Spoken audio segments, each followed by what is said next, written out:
Kia là pháo của Trung Quốc kìa, pháo loe loe chùm to kia là bắn lén pháo đồng sư.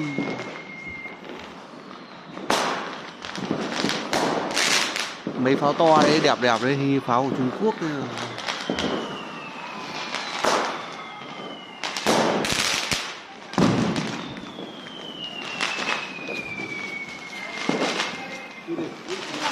Bố đã bấm quay chưa hay là chưa quay? Có quay đâu, cứ dơ có quay đâu.